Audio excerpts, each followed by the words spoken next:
been trying to get Professor Dua on our webinar series, but unfortunately we could not. And today we're very lucky, I feel very lucky that after the monetary policy has been announced, and it's an important monetary policy which has recently been announced, we have had Professor Dua.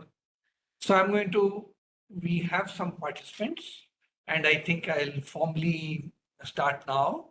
So let me welcome you all to the Friday webinar series of EGROW Foundation. As you know, EGROW Foundation is about 5 years old. We were established in 2018 October. And the objective of the EGROW Foundation, of course, is research-based policy advice. We have been very fortunate, had an opportunity to work with various departments of the government in India, with Niti Aayog, with United Nations ASCAP, and other research institutions.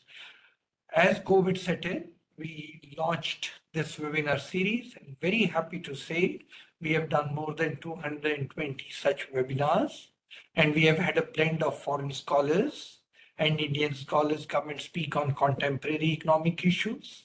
We have also had series of issues related to G20. While we were enjoying the presidency, we did a series of 11 lectures on new international economic order. We started on women empowerment, and we truncated it at 6. We wanted to do 10. We are planning to do remaining 4 in next few weeks. And we also did on climate, again, 6 lectures. And then we truncated it and we plan to continue doing it. We have been also very fortunate. 3 Nobel laureates have already come and spoken at our webinar series. And I'm sure many will come in the future.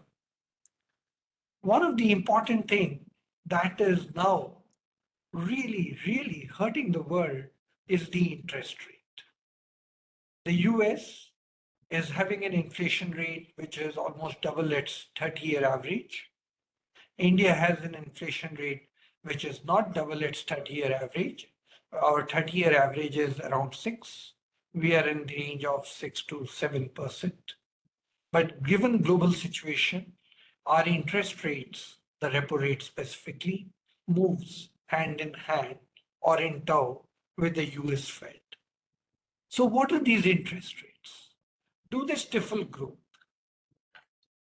Should we do something about it? That in our country, inflation is not high, but the interest rate is very high. Understanding these interest rates has become a global concern now. In our country, we have Professor Pami Dua, who has been with the Reserve Bank's Monetary Policy Committee. And while I was in the Reserve Bank of India, we all respected her immensely for her research on monetary policy, interest rates, exchange rates. She has done extensive research on her own, but she also did extensive research with the Reserve Bank of India.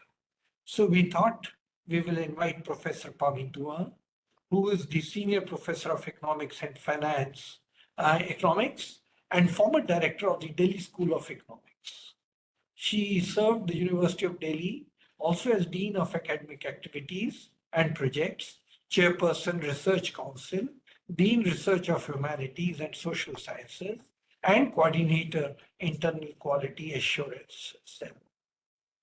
She has been a member of the first Monetary Policy Committee of the Reserve Bank of India, which I just mentioned, from 2016 to 2020. She has served as co-chair of the Task Force on Macroeconomics, Trade and Livelihoods under the think tank T20 India, G20 India in 2023. She is also an honorary distinguished fellow, non-resident, of the Indira Gandhi Institute of Development Research, IGIDR, as we all call it in Mumbai, and as a member of the Governing Council of the Center for Advanced Financial Research and Learning, CAFREL, again of the Reserve Bank of India. She is a member of the Governing Council of the Madras Institute of Development Studies and of the governing body and academic council of the Dayal Singh Educational Institution. She is also Senior Research Fellow with the Economic Cycle Research Institute in New York. She earlier served as the president of the Indian Econometric Society and as editor of the Indian Economic Review, a journal of the Delhi School of Economics, for almost 2 decades. And this, the most important one, where we used to respect her a lot. I've used her model, the link model. She also served as the India coordinator of the United Nations Global Forecasting Model Project, LINK, for 2 decades. She has published widely in time series econometrics, forecasting, macroeconometrics, monetary policy, business cycle analysis, and sustainable development. She has almost 4 decades of experience in teaching of macroeconomics, econometrics, and forecasting. She earlier taught at the University of Connecticut, USA, Wayne State University, Michigan, USA, and has also been affiliated with Yale University as well as Columbia University. She holds a doctorate in economics from London School of Economics. She has been conferred the highest honor of the Delhi University, which is the Nishita Dhriti Satyam Sanman, given to a person of eminence who has made an extraordinary contribution to the development of the university. She has also been conferred the National Systems Gold Medal by the Systems Society of India for her outstanding contributions in the area of economics and social sciences. She has been honored with the Distinguished Alumni Award from Lady Shri Ram College. So we are so privileged to have Professor Dua with us today to speak on the monetary policy. To chair this session, we specifically requested Dr. Arvind Virmani, member Niti Aayog, to be with us. Dr. Virmani himself has been in policy making for nearly 4 decades. He started, of course, with the career in the World Bank, but came to Planning Commission and then served for many years in the Ministry of Finance, finally being the chief economic advisor of our country, and then the executive director at the International Monetary Fund. Dr. Virmani has played a key role during the crisis in 1991. He has published extensively in refereed journals. He has books to his credit, and now he was a member in Niti Aayog. With this brief introduction of the speaker and the chairperson, I would now like to invite Virmani sir to kindly take over the session and take the proceedings further. Dr. Virmani, please. Thank you, Dr. Charan Singh, and welcome to Professor Pami Dua. I will just, I always these days say I've been around for half a century, so I will just give a little perspective on some of the issues which we struggled with, 20, 30 years ago, and which are actually becoming very prominent in the international literature now. So just to set a frame, I'm sure Professor Dua will get more into contemporary issues, but I just want to set the stage. So one of the important issues we always struggled with is the question of demand versus supply shocks. So unlike in most Western countries, we always had these the droughts. If I remember, I used to say that every 3 years we have a drought, and every 6 to 7 years we had a consecutive drought. So the supply side has always been an issue, because most international monetary policy theory and empirical focused on the demand side, because they didn't have the kind of shocks which we were regularly subject to, not just occasionally. So the whole issue of managing demand shocks versus supply shock has been on our table, and this is now on the table of every country in the world. I'll just briefly come to it. I'm sure Professor will talk about it. The second issue which we always struggled with in India was this question of disguised employment. Most monetary models assume kind of full employment, and therefore demand goes up, the behavior, etc.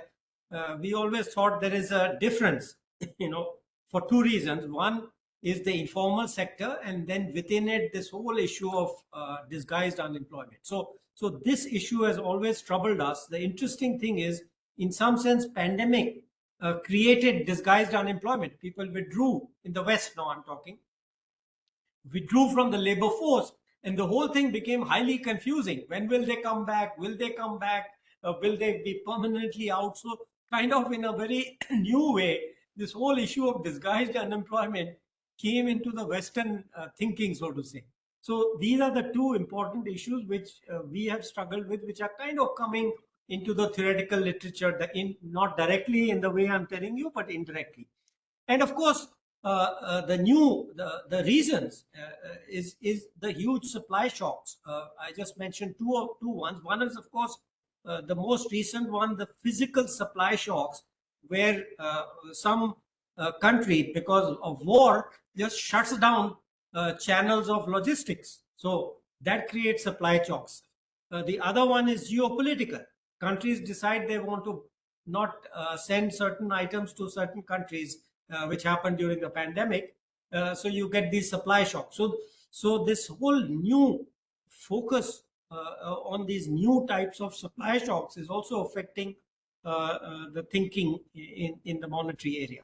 So with those kind of brief things which are on my mind, of course, I will be listening very carefully to Professor Dua and learning from what she has to say, and maybe I will ask some clarificatory questions at the end of our talk before we open up to questions. So over to you, Professor. Thank you very much, Dr. Virmani. It's my honor that you are chairing my session. I would also like to thank Dr. Charan Singh. It's a privilege and honor for me to deliver this lecture here on monetary policy. Now, both of you have raised several questions, and I'm not sure if I have answers to all of them. So today what I will be doing is just showing you what's happening behind the scenes, how monetary policy is framed, and especially how interest rates are fixed. And then looking at it from the Indian perspective, and then also comparing it to what's happening in the rest of the world. Now, as we all know, in 2016, the monetary policy framework moved towards flexible inflation targeting in India, and a 6-member monetary policy committee was constituted for setting the policy rate. With this step towards modernization of the monetary policy process, India joined the set of countries that have adopted inflation targeting in their monetary policy framework. The consumer price index inflation target was set by the government of India at 4% plus minus 2% tolerance band. So in this backdrop, today's presentation reviews the evolution of monetary policy frameworks in India since the mid-1980s. It also describes the monetary policy transmission process and its limitations. It highlights the importance of unconventional monetary policy measures in supplementing conventional tools, especially during the easing cycle. Further, it examines the voting pattern of the Monetary Policy Committee in India and compares this with that of various developed and emerging economies. The synchronization of cuts in the policy rate by MPCs of various countries during the global slowdown in 2019 and the COVID-19 pandemic in the early 2020s is also analyzed, and the subsequent increases in the rates are also examined along with the synchronization in inflation across the globe. I will also say a few words on the way forward. So the outline of my presentation is first, what is the objective? Then what is the monetary policy framework? And in the monetary policy framework, I will be looking at monetary targeting with feedback, which was from 1985 to 1998. Then I will look at the multiple indicator approach, which was from 98 to 2016. Flexible inflation targeting from 2016 onwards. Then I will say a few words about the report of the expert committee to revise and strengthen the monetary policy framework. This report is of 2014. Then how the RBI Act was amended and how the monetary policy committees were framed both in 2016 and 2020. In fact, the second monetary policy committee's term is now nearing its end. So we've had a good glorious, if I can call it, 8 years of the Monetary Policy Committee regimes. When I look at the monetary policy transmission process, the monetary policy committees in various countries, inflation targeting in various countries, and then look at the pre-pandemic, pandemic, and post-pandemic stance of central banks across the globe. Now, when we talk about monetary policy, this refers to the policy of the central bank with respect to the use of monetary instruments under its control. The most important thing to remember about India's mandate of the Reserve Bank of India is that it has to maintain price stability while keeping in mind the objective of growth. So this is the amended RBI Act of 2016. So to maintain price stability while keeping in mind the objective of growth. And the Monetary Policy Committee has to take cognizance of this mandate and work around that. So when we talk about a monetary policy framework, we look at four things for any country. We look at the instruments, the operating targets, the intermediate targets, and the goals of monetary policy. So what are instruments? Instruments are tools that the central bank has control over and are used to achieve the operational target. So examples are open market operations, reserve requirements, policy rate. Then the operational targets are financial variables that can be controlled by the central bank to a large extent through the monetary policy instruments, and these guide the day-to-day operations of the central bank. So examples of these are reserve money, short-term money market trades. Now, if we move on to the intermediate targets, these are variables that are closely related to the final goals of monetary policy. And these include variables such as monetary aggregates and short-term and long-term interest rates.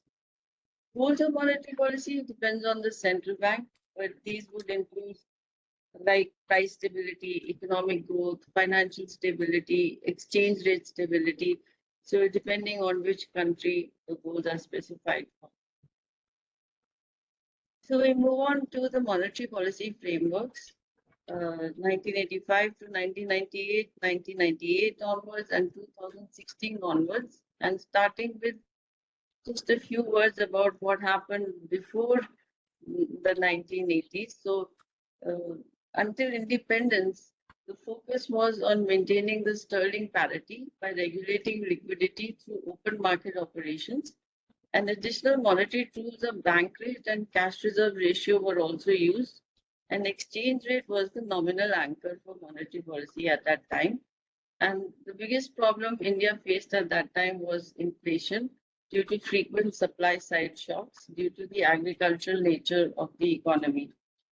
So the monetary policy instruments after independence, up to let's say 1971, so relied more on administering the demand for credit in the economy. And the nationalization of major banks in 1969 marked another phase in the evolution of monetary policy, and the objective was to ensure wider credit availability. Now, from 1971 to 1985, the problem that the economy faced was monetization of the fiscal deficit, which exerted a dominant influence on the conduct of monetary policy and also led to inflationary consequences of high public expenditure. So even though the economy used the CRR several times, but it was not able to control the inflation. And therefore, at that time, a committee was set up to review the working of the monetary system with chairman as Professor Suthama Chakravarti. And this committee recommended in 1985 a new monetary policy framework based on monetary targeting with feedback, which drew basically on empirical evidence of a stable demand function for money. So for this framework, what was done was that broad money was the intermediate target and reserve money was one of the operational instruments for achieving control on broad money. And the idea was to control inflation. So in the characterization of a monetary policy framework. So I have tried to represent the monetary targeting framework with instruments, operating targets, intermediate targets, and goals. So this is just for your information. This is also available in one of my papers, so I won't get into the details. So what really happened was at that time that the monetary targeting framework was based on the assumption of a stable demand for money.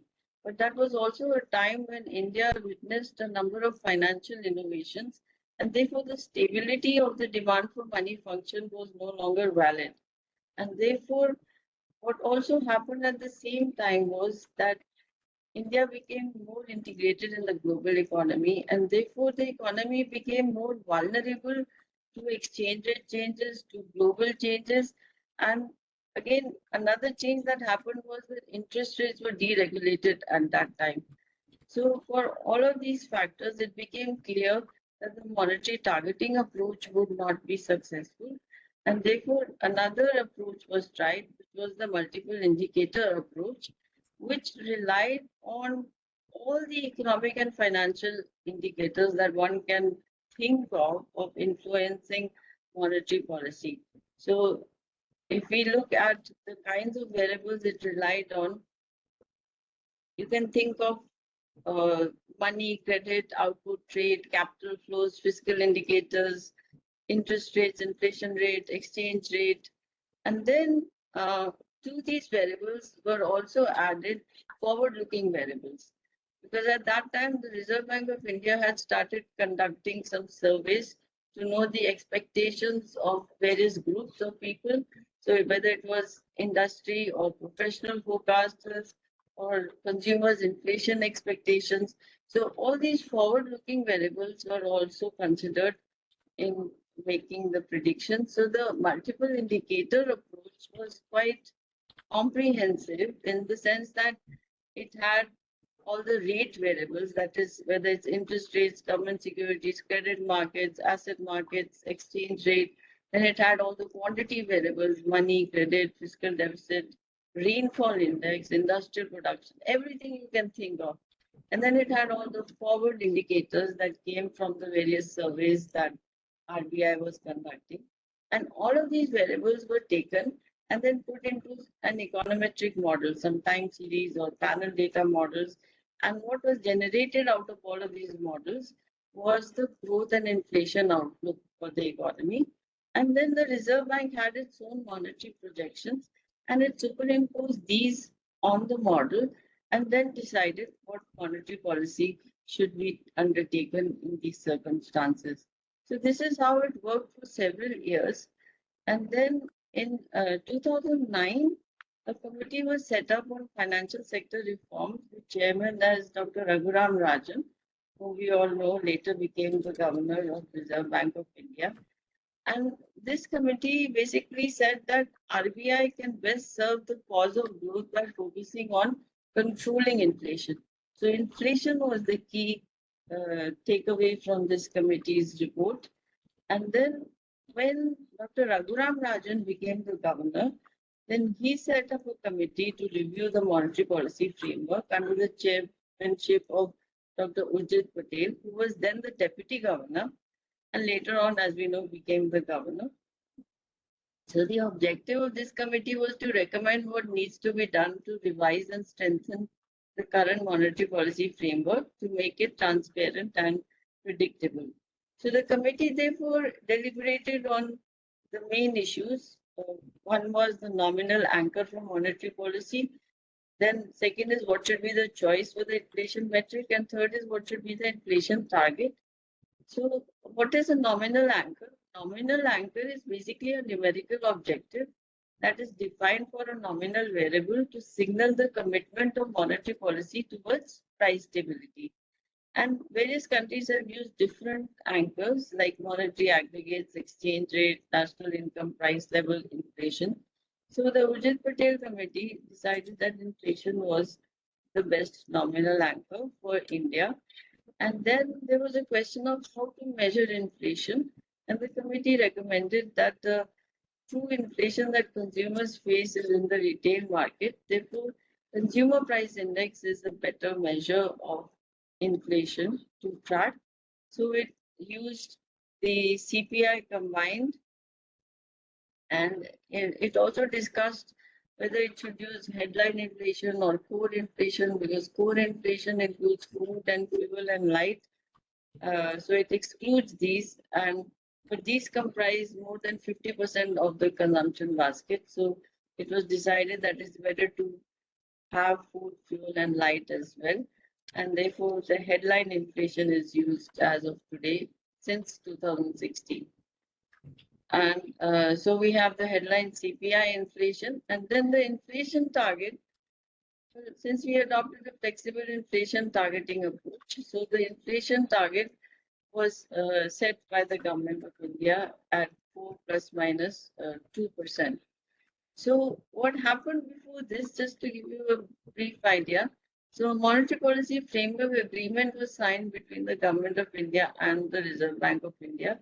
And then the Reserve Bank of India Act was also amended. So both these steps ensured the adoption of the flexible inflation targeting regime in India.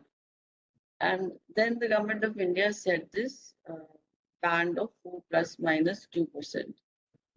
So also another thing that was said at that time was that if RBI is not able to meet the 4 plus minus 2% band for 3 consecutive quarters, then the RBI is required to provide the reasons for this failure, and remedial measures have to be suggested to bring it back to the target. So there was a lot of transparency and scrutiny in this process. So how does this process work? The process is supposed to work by changing the policy rate, which in this case is the repo rate. So when the repo rate is changed, then first the very short-term interest rates are changed, which is the call money rate or the weighted average call money rate. And this works within the operational framework of the day-to-day operations, liquidity management operations. And then once the weighted average call money rate is changed, then this affects the other money market rates, the bond market rates, and the bank rates. And so it affects the entire spectrum of interest rates in the economy. So the Monetary Policy Committee decision is very important, because once that is made or that is announced, then it sets into a process, sets into the implementation of this monetary policy process. So very quickly, the Monetary Policy Committee has 6 members. 3 are from the Reserve Bank of India and 3 are external. This is the first Monetary Policy Committee. And the second Monetary Policy Committee was set in 2020. So each MPC has a 4-year term. So the term of this Monetary Policy Committee is ending soon this year. And a Monetary Policy Committee member can serve only once in the MPC, have only a 4-year term. Now, what is special about the Monetary Policy Committee of India? What is special is that accountability is very high, that each member has a vote. So the votes are then declared in the resolution. Then on the 14th day after the proceedings of the Monetary Policy Committee, the vote of each member as well as the statement of each member is made public. So each member is accountable, has to explain why he or she has decided on a particular interest rate stance, and the direction of interest rate also has to be explained. So what happens with 6 members doing this process is that it brings together the different expectations and the different assessment of 6 different people. So you get a lot of rich information put together. That's the idea. Now, what was happening before the Monetary Policy Committee?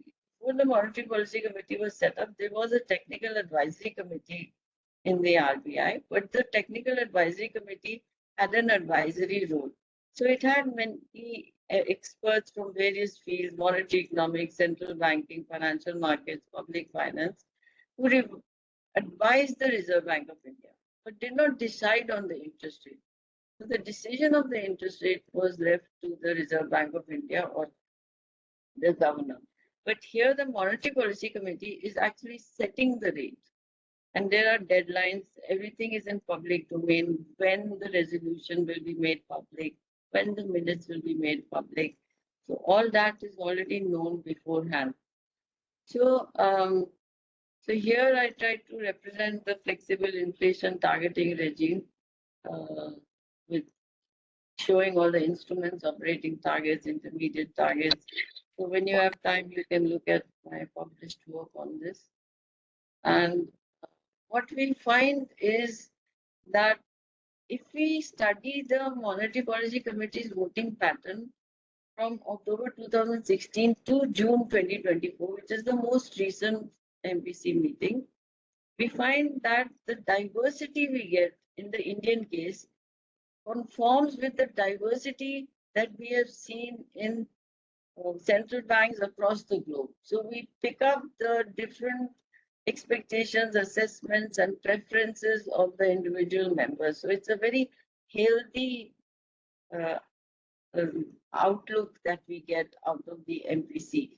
So here, of course, you can't read all these numbers. So, but I had taken the effort to track each and every MPC, and hard copies of these can be made available. So we can see what I have done here is the first column is the date of the meeting. The second column, I have the voting and the decision that is taken on the rate. And the third is the stance. So stance means, is the interest rate policy accommodative, neutral, or tightening? So when we say interest rate policy is accommodative, we mean that we are willing to keep the interest rate same or decrease it. If we are saying it's a tightening stance, that means we are willing to keep the interest rates constant or increase it. And if we are saying our stance is neutral, it means that we can keep it constant, increase it, or decrease it. So that's the meaning of stance technically. So here is a list of the entire MPC's record till June 2024. And what we see here is that the current interest rate is at 6.5%. The stance is at withdrawal of accommodation. And what I also tried to do was to see that in how many meetings we had a decision to increase interest rates, in how many meetings we had decision to decrease interest rates, and how many to maintain interest rates. So this is from 2016 onwards. So decrease and increase is almost the same, 8 and 9. And 8 is increased, 9 is decreased. And the majority of the meetings have voted to maintain interest rates. Okay, so here I have shown the movement in the policy repo rate just before the pandemic and after the pandemic. And so in May 2018, the interest rates were at 6%. Then the interest rates rose to 6.5% in August 2018, stayed at this rate till January 2019. Then the slowdown hit the economy, so the MPC started decreasing the interest rates, and the decrease went on till April 2020. And then after that, the pandemic also hit, or just before that. And so the interest rate plateaued at 4% till April 2022. And then after that, the inflation rate went up. This was due to various factors, which we can comment on a little later. And the interest rates kept on rising till February 23 and reached the level of 6.5%. So since February 23 up to today, which is June 2024, interest rates are at 6.5%. And they have been kept at this rate because inflation rate is being controlled by this increase in interest rates. So we started with 6.5 in August 2018. In February 23, 2024, we were back at 6.5%. And in between, so much happened. And what this plateau also shows is that after a point, there is no consequence of decreasing the interest rates further. There is a limit to how much you can decrease interest rates. And it also highlights the limits of monetary policy, conventional monetary policy, that you cannot expect just by decreasing interest rates, you will be able to revive the economy. So again, going back to the monetary policy transmission process. So I've already explained how the policy rate is changed, and it changes the interest rates across the maturity spectrum.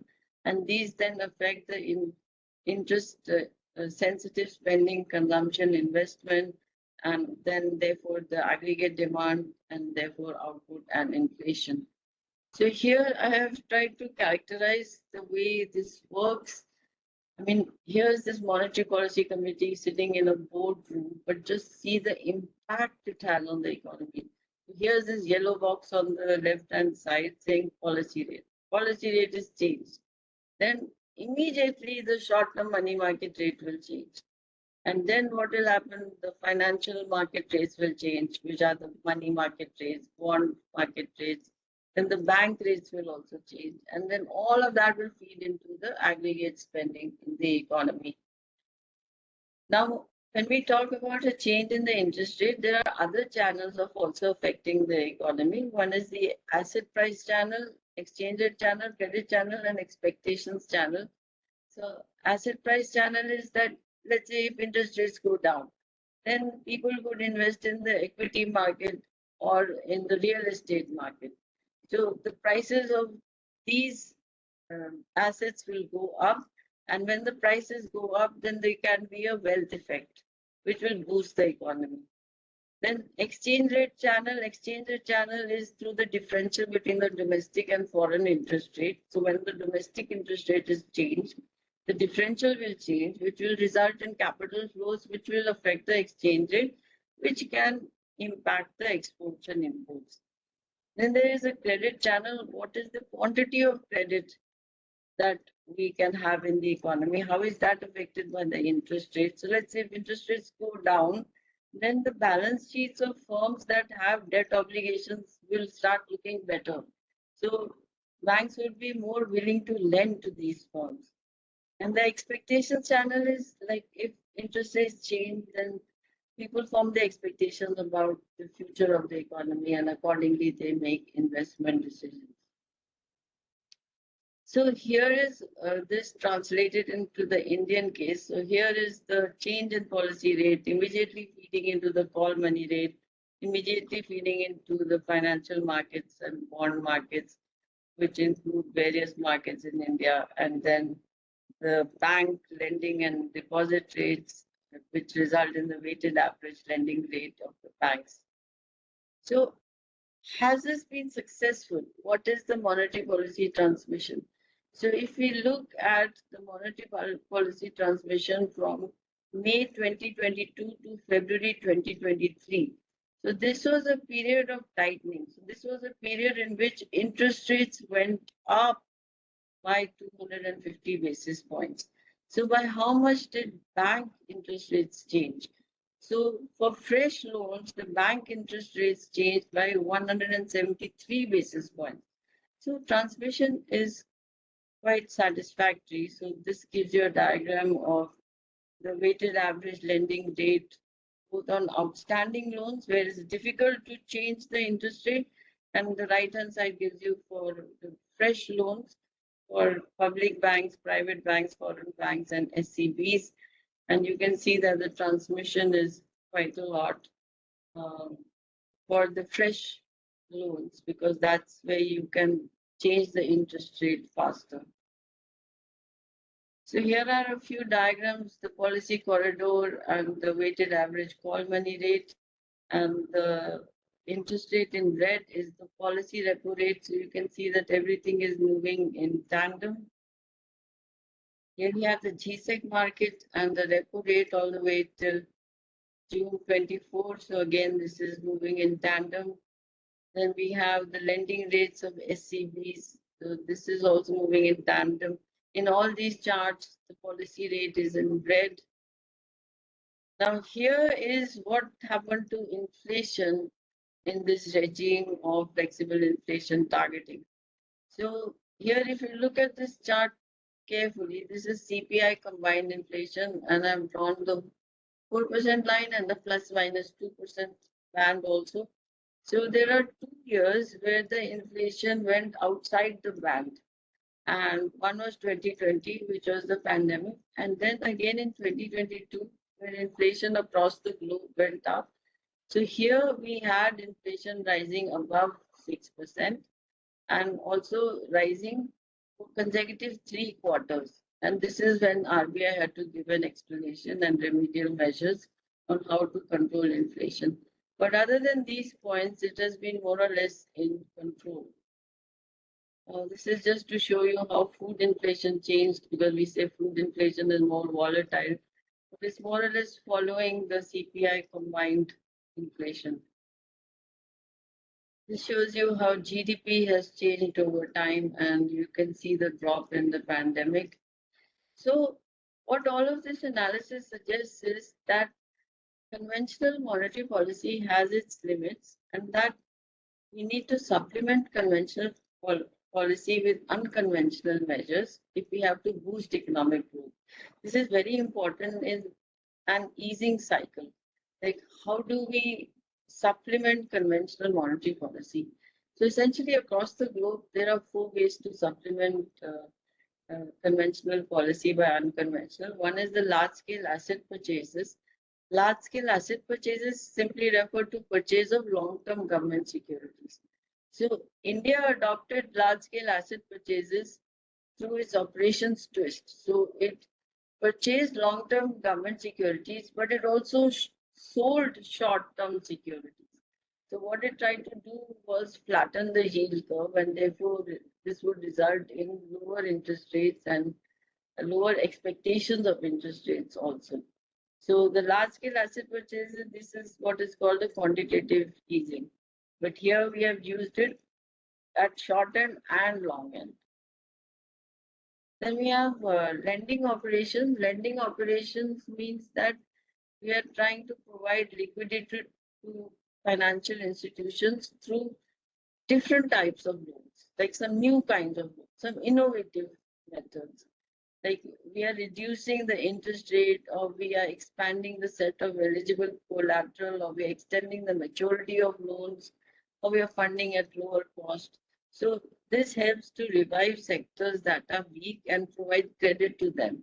And this has been done through various measures like the long-term repo operations, targeted long-term repo operations, subsidizing also National Bank for Agriculture and Rural Development and Small Industries Development Bank of India. So this is targeted to certain sectors like the MSMEs and also agriculture, and also any other sensitive sector that is credit starved. Forward guidance basically gives the central bank's intentions and commitments regarding the policy rate. And these intentions can be time specific or state specific. So the central bank can say that for the next quarter, we will maintain an accommodative stance. Or it can be state specific. Until the economy revives, we will maintain an accommodative stance. So one has to infer the forward guidance from statements made by the Reserve Bank governor, or the Monetary Policy Committee. You will always find a sentence that tells you the direction that monetary policy is expected to take. Then we have also the concept of negative interest rates, but that is not valid for India. So now if I move to voting patterns of various countries. So why I'm showing you this, it's a lot of data. So all I'm trying to show you with this table is that in India, we've not always had a consensus in the Monetary Policy Committee voting. And this is true across the world. So it is good not to have a consensus, because that is a healthy dialogue between the members. And this is, so in the left-hand side, I have the countries, and then I have in how many meetings they had consensus, in how many meetings they had a dissent. So you can see that it is quite divided between consensus and dissent. So it's okay to have a dissent. And we have had that in the Indian case. Now, what I want to show you is that how interest rates have moved together in the pre-pandemic period and also the post-pandemic period, plus including the pandemic period across the globe. Of course, this is not to say that we copy everyone else. This is just to show you how the world is changing. So on the top panel, I have taken advanced countries and I've given the current policy rate and then the total rate cuts between October 2018 and March 22. And then from April 22 till present, what has been the interest rate increase. So first, all the banks decreased interest rate and then they increased interest rates. So like in the US, they decreased interest rates by 235 basis points and then they reversed it by increasing by 500 basis points. And then if you look at India in the bottom panel, so it decreased interest rates by 250 basis points between October 2018 and March 22. And then it increased interest rates by 250. So we were 6.5, we came back to 6.5. So it got cancelled. So here's a diagram that captures this better. So this is into three panels, I have divided it. So this is for advanced economies. So on the top panel is for 2020, 4 quarters of 2020. So red is quarter 1, pink is quarter 2, green is quarter 3, purple is quarter 4. So you can see during 2020, all the developed countries were decreasing interest rates. Then what happened in 2022? All the developed economies except Japan, Japan is an outlier here, were increasing interest rates. So it shows for 4 quarters of 2022.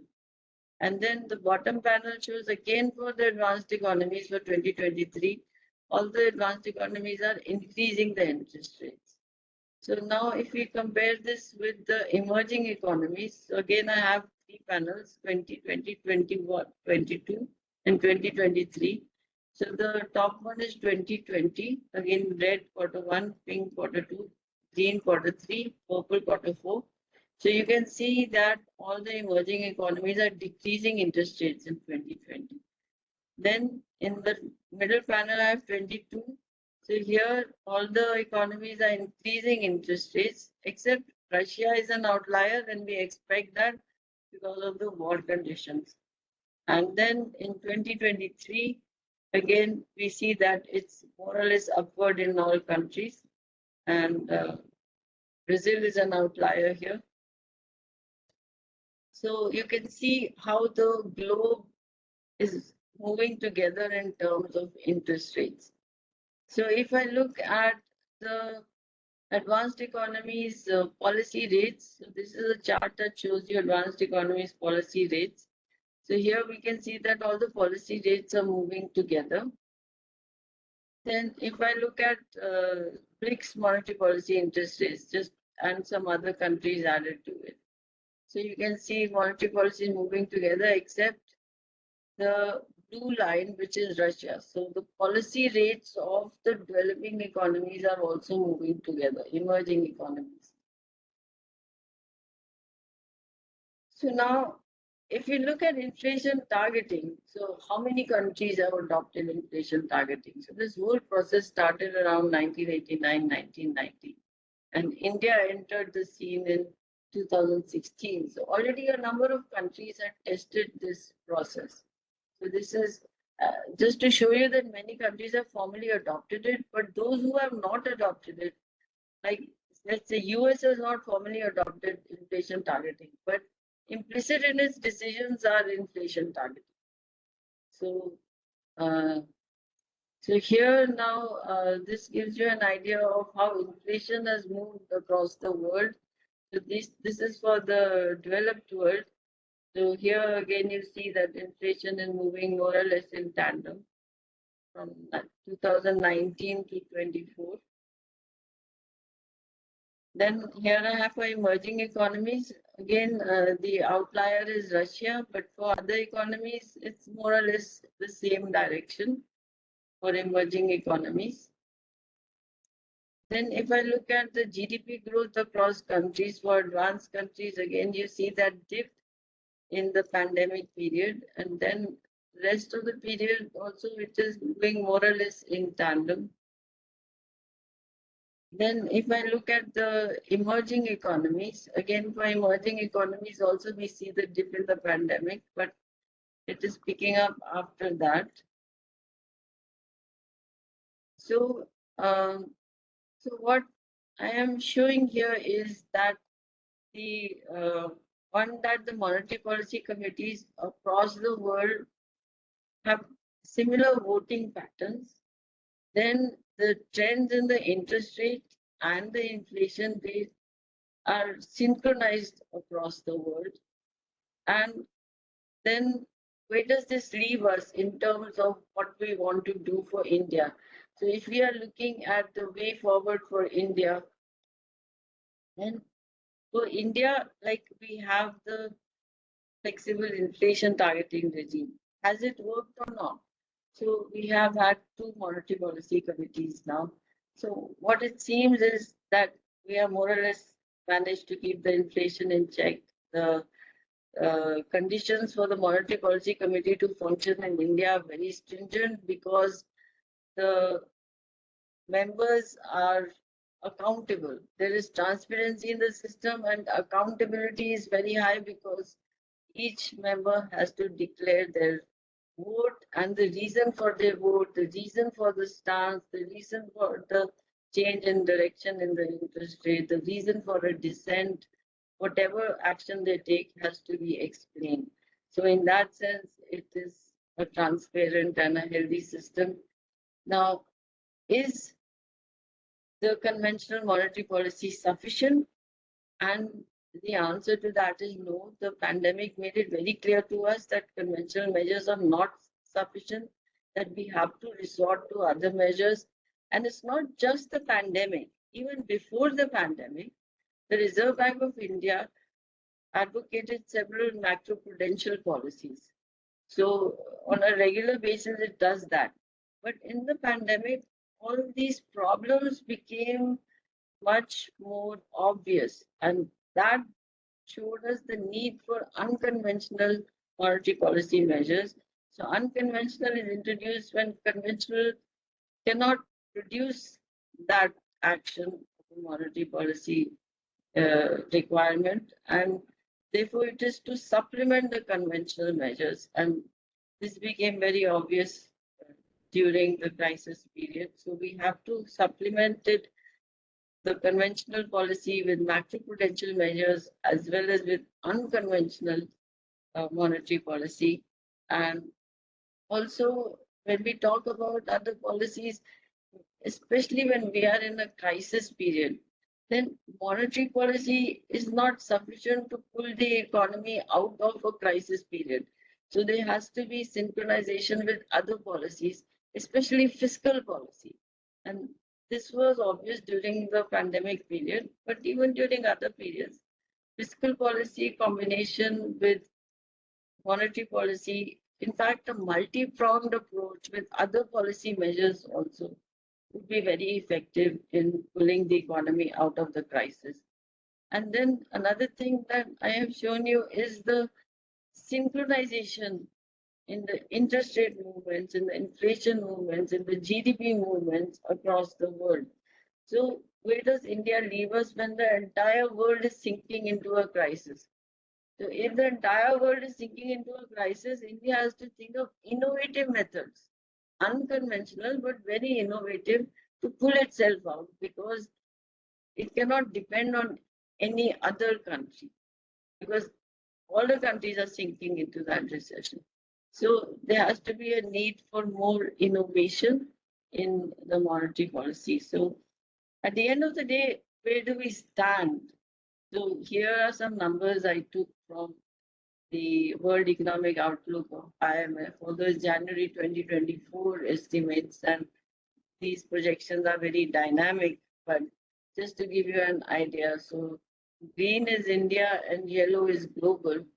So if you look at the projection, on the left-hand side, I have projections for GDP. On the right-hand side, I have for inflation. So if I look at GDP projection for 2024 and 2025, so the GDP growth rate is higher in India than the globe. It's projected to be higher in India than the globe. And if you look at the right-hand side of this panel, where I have the inflation, so I have green is India, yellow is global. So if we move towards 2024 and 2025, you see that inflation in India is lower than the global inflation. Now, I'm not saying this is a result of the monetary policy, but of course, monetary policy has some effect in controlling the inflation. And so in India, in that sense, we are moving in the right direction. Because there's a lot of debate about what is happening in inflation and what happened across the world post-pandemic, when inflation increased a lot. And so recent research by Blanchard and Fernandez show, which is a May 2024 paper, that the inflation that happened soon after the pandemic in all the countries was because of the supply effect.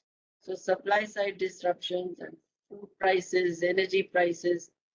But what was different, they concluded, this is an NBR working paper, they conclude that because the countries were following an inflation target, they were able to control the inflation. If you compare the post-pandemic period to the 1970s, for instance, where the countries were faced with supply shocks. So you find that post-pandemic, the central banks were more conscious of the inflation targets. And their work is based on collaboration with 10 central banks. And so they have a good sample to make these general conclusions. And I think that's very important also, this whole question about whether inflation targets are working in the world. So whether you have flexible inflation targeting or not, that we have in India and many other countries have, I have shown you the chart. But other countries have the inflation target at least. And because of this, the central banks are responding to the inflation target. And therefore, things are not as severe as they were, say, in the 70s or 80s.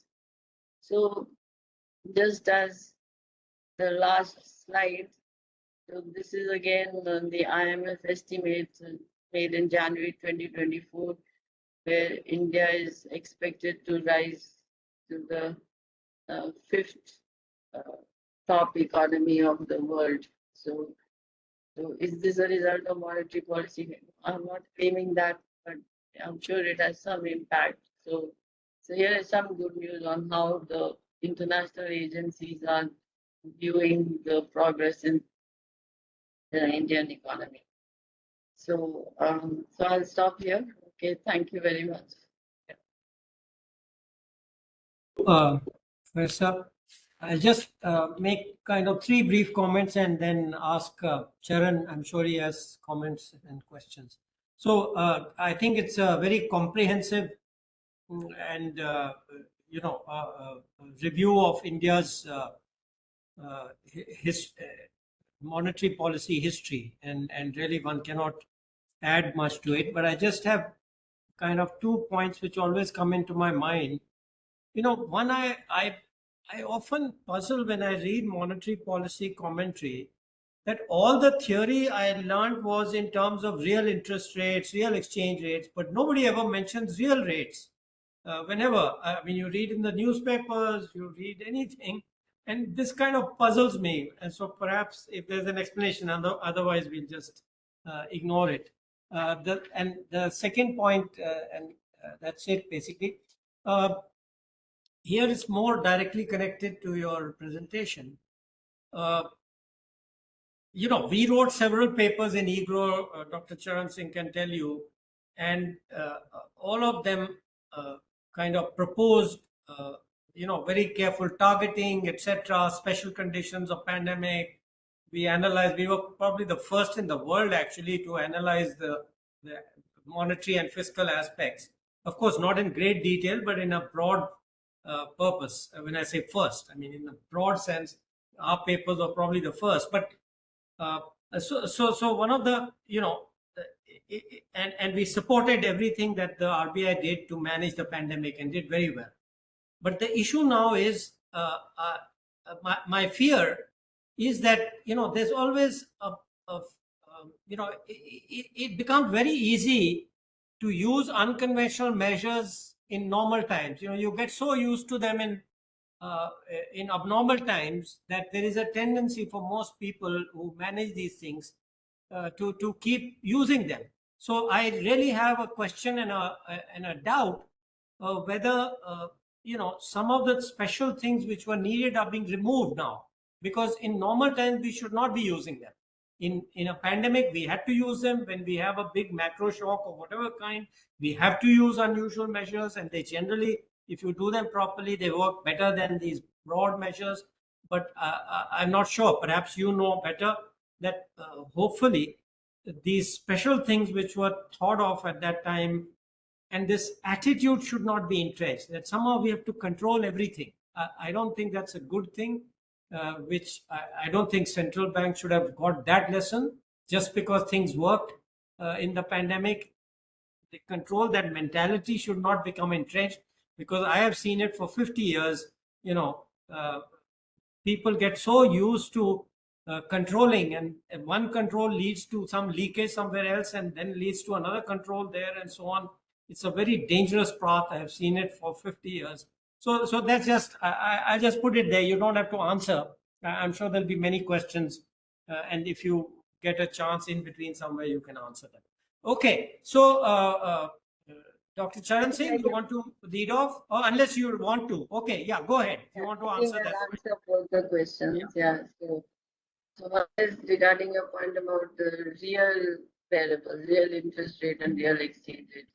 So I think at least the Monetary Policy Committee members are always conscious of real variables also while making decisions, and it may not show up in the statements, but these things are taken into account at the individual level and sometimes at the collective level. So that is one thing. Second thing is the unconventional monetary policy.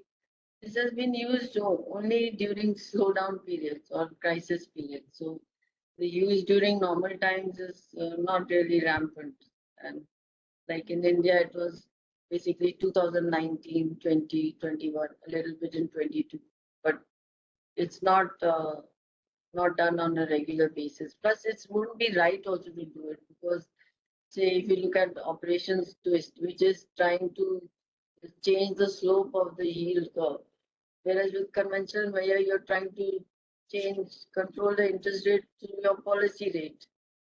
So the two, I mean, you need to change the slope of the yield curve if you need an additional boost. But when already it is being controlled by the policy rate, you don't need that effect.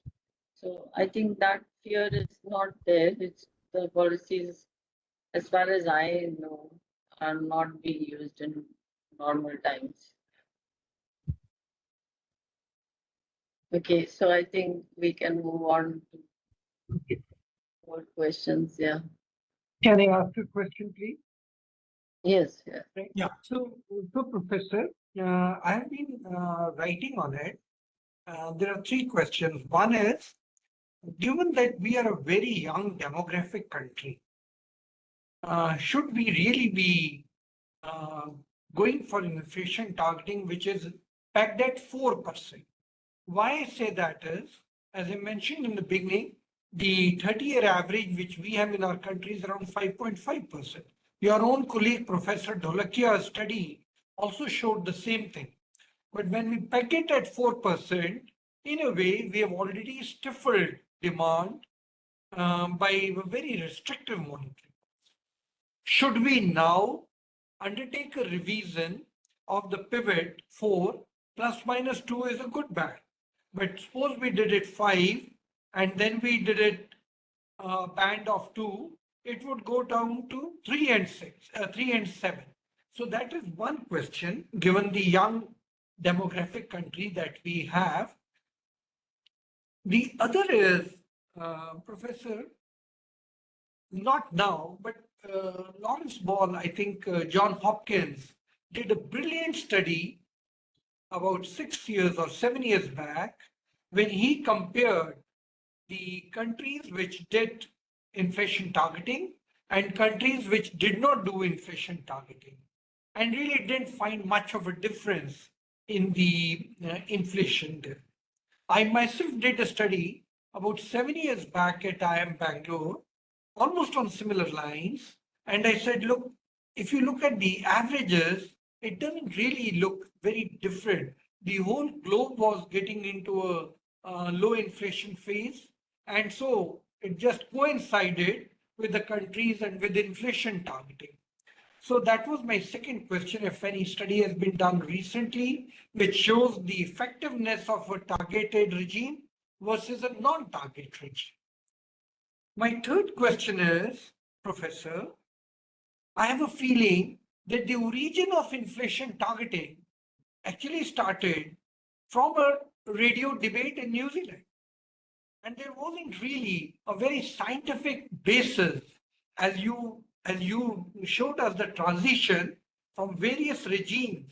You know, there was a time when exchange rate targets were there, and then the exchange rate targets would not succeed, and floating thing happened. And in the monetary purpose, there was a monetary targeting money supply, and that we couldn't do it. So inflation target actually never had a very scientific basis. And it seems it started from a small country like New Zealand, became very fashionable, UK adopted it, and then suddenly the whole world was getting into it. It does give an anchor, but is there a more scientific basis of choosing this anchor? Thank you. Right. I'd like to answer all three questions. One is regarding the interest rate that has been set at 4%. So if I simply look at the interest rate, sorry, not interest rate, inflation band, I'm so sorry. Inflation band you said was your first question, 4 plus minus 2%. So why 4%? So if I look at the inflation from, let's say, August 2016 to March 2020, so which was the regime of the first monetary policy before the pandemic. So you will find that the average inflation is less than 4%, a little less than 4%. And it crossed the band of plus 2% only during the pandemic period. So I think in that sense, 4% plus minus 2% is giving you actually a range of 2 to 6%, which is a large range. So whichever way you argue, I think it is gives you sufficient flexibility. And the second thing was any recent work on inflation targeting. So the most recent work on this is that was released last month, which is an NPR working paper by Blanchard and Bernanke, who look at just this, that what happened to inflation post-pandemic and how does it compare to previous crises? And what they conclude after collaborating with 10 central banks. So it is 10 central banks are involved in this research, that they conclude that the central banks have become more conscious of their inflation targets in recent times. And therefore, the inflation that happened post-pandemic was not as persistent as had happened earlier. So this you can download from NBER. So this is very interesting. And then what is the scientific basis for inflation targeting? See, scientific basis for inflation targeting is that there is volatility. If you think about it, there is volatility, global volatility also. So we are we have to worry about the integration of the economy with the global world also. And in this scenario, how do we conduct our domestic monetary policy? And therefore, it has become more important to look at the domestic monetary policy in this framework. And that is why I see that inflation targeting has taken up a new place in the world. And that is why, although we had the augmented monetary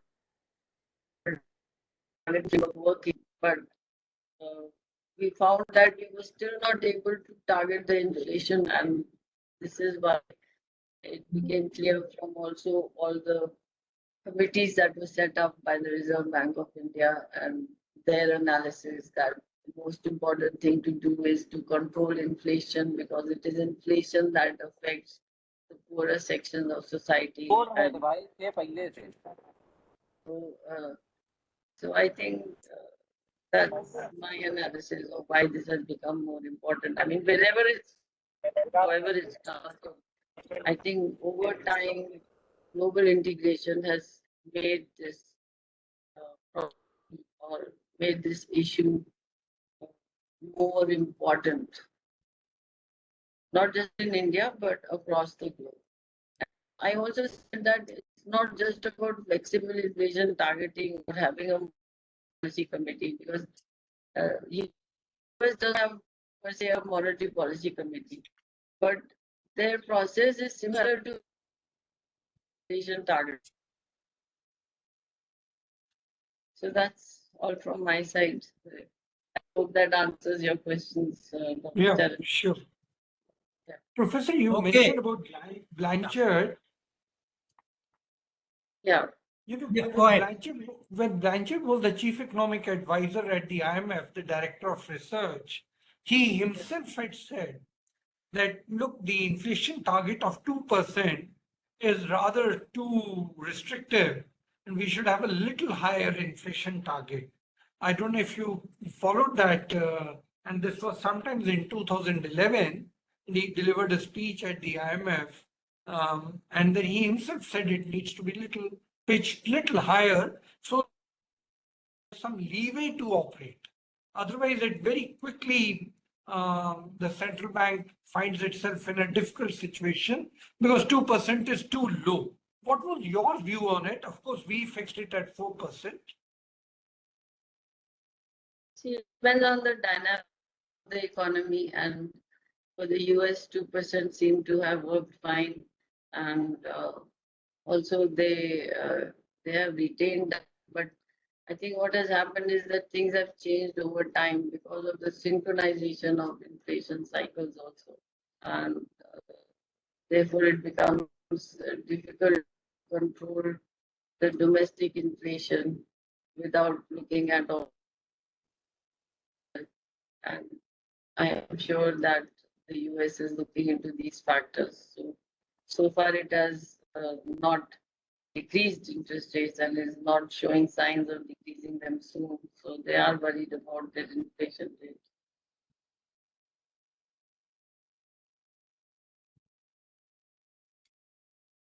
Okay, Charan, I don't see, maybe their hands or some questions can take some questions.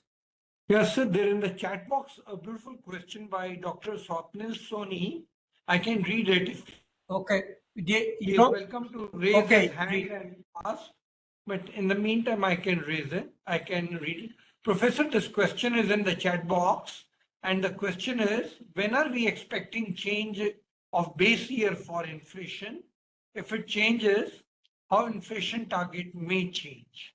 The second question he has posed is the medium-term inflation target of 4% calibrated regularly? Why we don't see any change despite changes in different scenarios? First, I'll take the second question. The target of 4% plus minus 2% is set by the government of India, and it is set for a period of 4 years. So it is reviewed after that. It is not forever and ever. So it is reviewed by the government of India.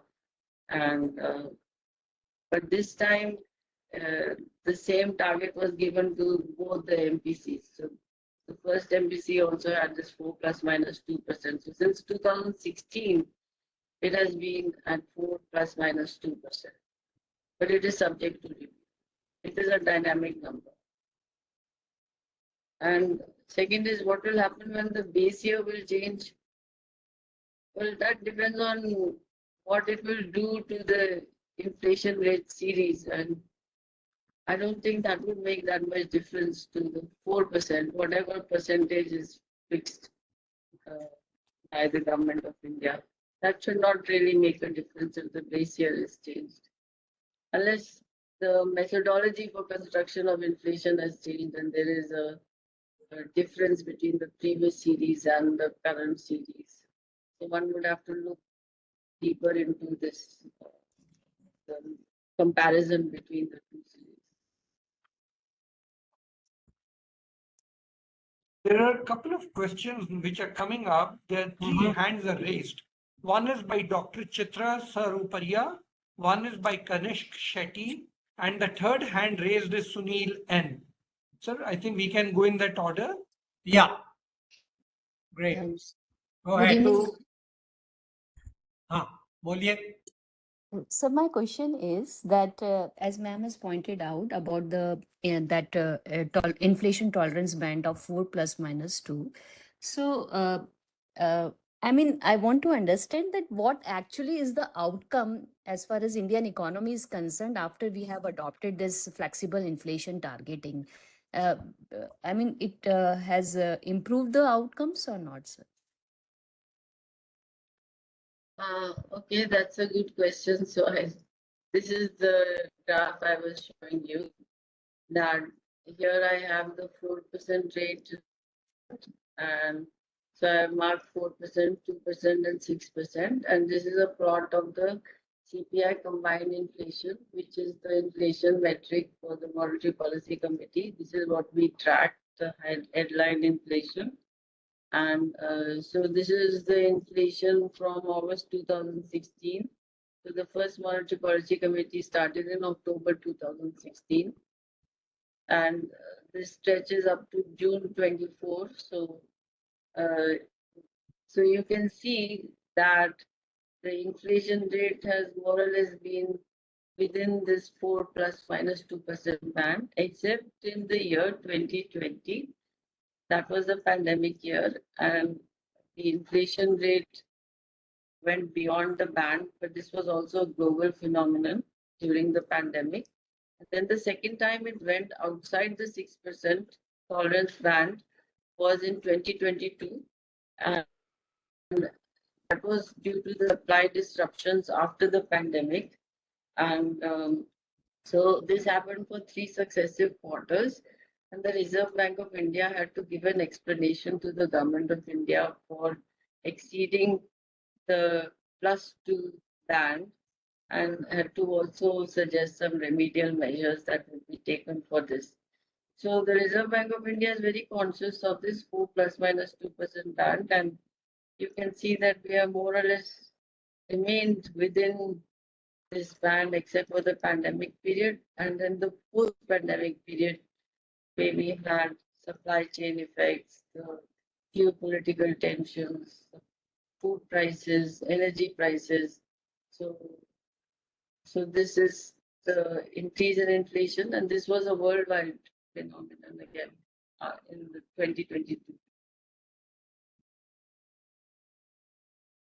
So I hope that answers your question, Chitra. Thank you. Okay, next person, Dr. Charan Singh. Kanishk Shetty. Kanishk Shetty. Yes, yes, Charan sir. Thank you so much. Thank you so much, Ajay sir. Ms. Dua, Professor Dua, my question is about the inflation statistics. A lot of policymakers have been saying that there have been changing demand conditions in India, consumer demand conditions, wherein consumers are moving away from spending a major percentage of income on food items to non-food items. Now that our CPI inflation index has a major assigns a major weightage to food items. Do you think that RBI is faced with a challenge of accurately measuring consumer price inflation going ahead? See, this was an argument that was made when we were determining the inflation metric. So let me just go to that slide. So the idea was that what inflation rate should we use? What should we target? And the choice was between headline inflation and core inflation. So the headline inflation was selected because if you look at the proportion of expenditure on food, fuel, and light, that comprises more than 50% of the consumption basket. So therefore, instead of taking the core inflation, which excludes these items, the headline inflation was chosen. And that was the scientific basis for this. So even if there is a shift in pattern of expenditure between food and non-food, the matter still remains that we are still spending more than 50% on food. So there may be some shift, but there would be a minor change in this percentage. And therefore, although food and energy are volatile, and this imparts volatility to headline inflation, which is the inflation target for us.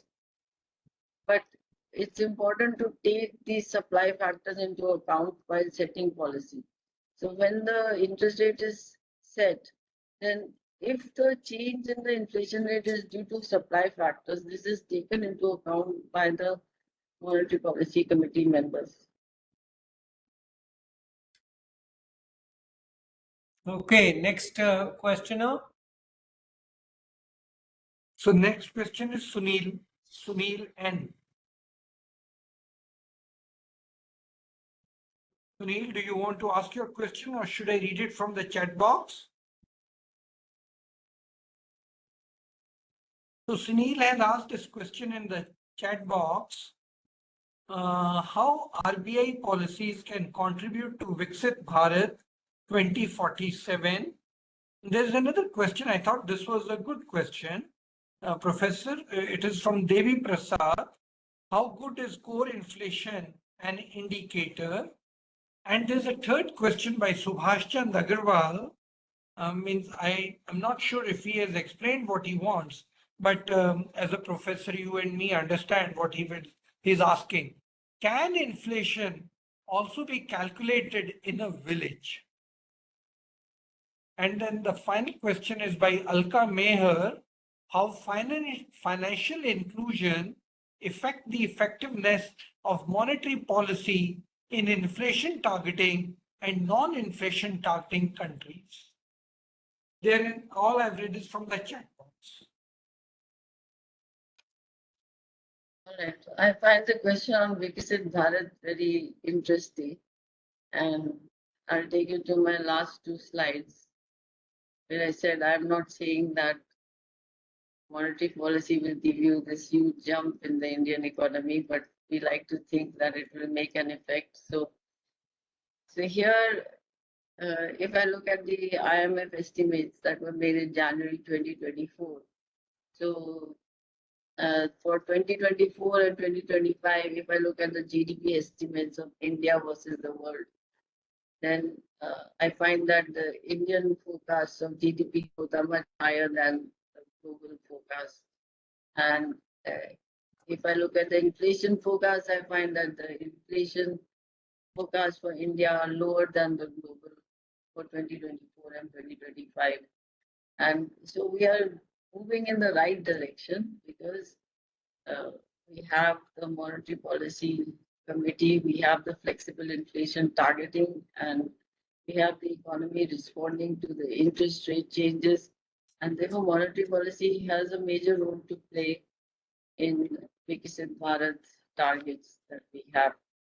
And also what I showed you earlier, and I repeat that if India has to be the fifth top economy of the world, then the monetary policy and other measures have to all come together and contribute in the various sectors. So, so I think this is not just wishful thinking that India will move from fifth to third, and this will happen if we have the right policies in place. So, Okay, any more questions? Yeah, Professor, this is a good question again. Although inflation and unemployment are inversely related, but it was observed in the US that both inflation and unemployment were high in the past. Can it happen that there is a good balance between both, and we can have a desired level of inflation along with high employment? This is a question in the chat box by Yash Rajesh Vyas. so well, we generally expect the Phillips curve, the short-run Phillips curve to work, or we have the long-run Phillips curve, which is vertical, where we reach the full employment level of output. But what we saw way back, say in the 70s in the developed economies, was an upward sloping Phillips curve, and that was more to do with inflation from the supply side. So that can happen. But there is a trade-off, and if it's not due to supply factors, if it is demand related, then there will be a trade-off.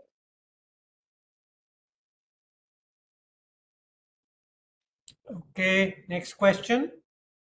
Professor, do you want to speak something on the rural versus urban CPI? Because this question from Subhash Chand Agarwal on whether inflation can be calculated for a village, probably rural versus urban could, I don't know if you want to, how do you want to take this question? Because he has repeated it again. Okay, yeah. So, see, already we have different sectors that are covered by the CPI. So we have one which is the CPI combined, which takes all the urban and the rural population together. And then we have a separate CPI for the urban areas and a separate one for rural areas. So it's already being computed. So this data is available. At the disaggregated level for every village, that data may not be available. For rural, as in the entire economy, there is an index that is available, and for urban as well. But what we And use even for statewide. inflation targeting is the combined. State-wise also we have, yes. There's a question from Abhishek Chandra. I think he's one of the policymakers in our country. His question is, the borrowings in government is rising, and unless until we maintain higher growth with flexible inflation, we may not achieve the desired result of becoming 30 trillion in times to come. What can be the best fit for borrowings and inflation for India? I asked this question, ma'am, because I'm also in the planning department, in the statistics department. So I am asking this question with a small intent in terms of seeing that the fiscal deficit, the primary deficit especially, is going unchecked with the rise in borrowings. So while inflation, definitely we are looking at it, but how do we control the borrowings at times which are there and coming in very strongly? Thank you. We want to look at inflation along with the borrowing. So I think it's very complex because a number of factors are in play. The borrowing decisions are done absolutely separately from the effects on inflation, but borrowing repercussions would be there on inflation. But whether inflation would determine the borrowing decisions, I think, or the composition of borrowing, I don't think that is the case. Yeah, but with the, probably his question is with the rising in borrowings, the interest rate in the market is going to be under stress, so it will rise the market interest rate, and therefore nominal inflation. There may be a nominal inflationary pressure, but I don't know, Professor, if, as you are right, I think it's very complex. It is complex, sir. That's the reason why I asked. It Yes. is. Yeah. It is very. So there is some risk of crowding out also because of this. Yeah. I do not know, Professor, but what would be your reaction with 2.1 lakh crore coming from the RBI's profit to the government? Maybe the borrowing pressure as the budget is announced in July may not be as high as was anticipated in February. I think I pass on this question. Right. Okay. All right. Okay. Well, we've passed 5:30. So unless there are, Charan, you think can we conclude the session? So in the chat box, I think we have covered Okay. most of the questions. Okay. So we Well, let me, yeah. So let me thank Professor Dua. And as I had mentioned earlier, I think he's given a very comprehensive history of the thing. And as I think somebody else also mentioned, and I forgot to say that we continuously hear when we discuss various programs and projects in NITI, we always have this question: what are the outputs and what are the outcomes? And outputs. So the first stage is to measure the output of a policy, program, project, and second is some kind of research to determine the outcome. I think that still, I think is probably a goal for all of us, which I think we do less of formally. I know in NITI, I always have a issue with all the people who present me with various kind of outputs. But we leave that for another day. So thank you, and over to you, Charan, to conclude the session. Professor, I must thank you for an excellent presentation today with all the clarifications that were required by us. And I think your PowerPoint is very powerful. And we will, there are already questions in the chat box which are asking whether we can share your PowerPoint and whether we'll have your presentation on the YouTube. We will certainly have your presentation on the YouTube by noon tomorrow. And I'm sure many of us are going to use it in our classrooms. The graphs which you have presented today are again very, very useful, and we are going to use them for discussing, especially the ones where you showed the repo rate and then you juxtaposed it with various other variables. So I must thank you for this excellent presentation today and for your time. Next week, I'm so happy to say we continue our journey on understanding our neighbors. From Nepal, Professor is going to be speaking to us on the economy of Nepal, and our ambassador to Nepal, Mr. Manjeev Puri, previous former ambassador to Nepal, Mr. Manjeev Puri will be chairing the session. So you can imagine both of them, and Manjeev Puri himself from St. Stephen's brings in lots of economic content in his discussion. So I would invite you, same time, 4 to 5:30, for a discussion on Nepal economy. With this, let me thank the chair of the session, Dr. Arvind Virmani, to have chaired it, agreed to our request. Thanks to Professor Dua for having accepted our request, and to the participants to have made this discussion so enriching. Thank you very much. Have a great weekend and look forward to seeing you next Friday. Thank you. Thank you very much for having me for this webinar. Thank you, Dr. Charan Singh, and thank you very much, Dr. Virmani, for chairing my session.